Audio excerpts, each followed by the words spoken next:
চলমান আইন শৃঙ্খলা পরিস্থিতির যে অবনতি হয়েছে এবং সেটির পরিস্থিতি উন্নয়নের জন্য আমরা সোচ্চার হয়ে আওয়াজ তুলি এবং জনগণের যে নিরাপত্তা সুশাসন নিশ্চিত করতে হবে সেজন্য আমরা আন্দোলন করে তুলি। 48 ঘন্টায় 17টি ধর্ষণের ঘটনা ঘটেছে। এছাড়া আমরা দেখতে পাচ্ছি সারা দেশে সন্ত্রাস চাঁদাবাজি বেড়েই চলছে ক্রমান্বয়ে। আমরা জাহাঙ্গীরনগর বিশ্ববিদ্যালয়ের সাধারণ শিক্ষার্থী তথা দেশের মানুষ চাই অবিলম্বে সারা দেশে ধর্ষণ চাঁদাবাজি সন্ত্রাসী বন্ধ করা হোক এবং আইন শৃঙ্খলা বাহিনীকে আরো কঠোর হওয়ার আহ্বান জানাই। সাথে সাথে বর্তমান যিনি স্বরাষ্ট্র উপদেষ্টা আছে তাকে জানিয়ে দিতে চাই, আপনি যেভাবে আইন শৃঙ্খলা বাহিনীকে পরিচালনা করছেন এভাবে একটি দেশের আইন শৃঙ্খলা পরিস্থিতি স্বাভাবিক থাকতে পারে না।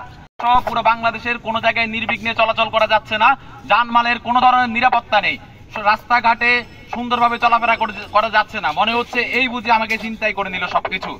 আমরা অবিলম্বে অন্তর্বর্তীকালীন সরকারকে হুঁশিয়ারি করে বলে দিতে চাই, বাংলাদেশের প্রত্যেকটি নারী প্রত্যেকটি মানুষের অধিকার নিশ্চিত করা এবং সেই সাথে যারা ধর্ষণ করেছে অভিযুক্তদের 48 ঘন্টার মধ্যে গ্রেপ্তার করে দ্রুত বিচার ট্রাইব্যুনালের মাধ্যমে তাদের বিচার নিশ্চিত করতে হবে এবং সেই সাথে দর্শকদের বিরুদ্ধে সর্বোচ্চ আইন নিশ্চিত করতে হবে।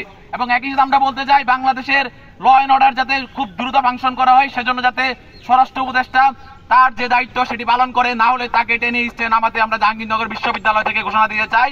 আমরা 1 মিনিটও সময় নিব না, কারণ যে 24 জুলাই অভ্যুত্থান সেই অভ্যুত্থানের স্পিরিটকে ধারণ করে আমরা বলতে চাই বাংলাদেশের ন্যায় বিচার যাতে নিশ্চিত হয়, বাংলাদেশের প্রত্যেকটা মানুষ যাতে তার অধিকারের আন্দোলন যাতে করতে পারে, সে যাতে নির্বিঘ্নে রাস্তায় চলাফেরা করতে পারে, সেটি যাতে এই সরকার নিশ্চিত করে। নাহলে এই সরকার যে জনগণের ম্যান্ডেট নিয়ে ক্ষমতা গিয়েছে সেই জনগণের ম্যান্ডেট হারাবে। এবং আমরা স্বরাষ্ট্র উপদেষ্টাকে হুঁশিয়ার করে বলে দিতে চাই, আপনার দর্শকদের বিরুদ্ধে 48 ঘন্টার মধ্যে ব্যবস্থা নিন এবং সারা দেশে চুরি চিন্তায় ডাকাতির বিরুদ্ধে আপনারা কঠোর ব্যবস্থা নেন। আপনারা যেরকম অপারেশন টেবিল হান্ট নিয়েছিলেন সেরকম অপারেশন এগেইনস্ট আপনারা মাদক নেন, অপারেশন এগেইনস্ট আপনারা চিন্তায় সবকিছু করেন, তারপরে মানুষকে সুন্দরভাবে বাঁচতে দিন। আমরা সুন্দরভাবে বাঁচতে চাই, আমরা কোনো ধরনের মনে আশঙ্কা নিয়ে আমরা রাস্তায় বেরোতে চাই না।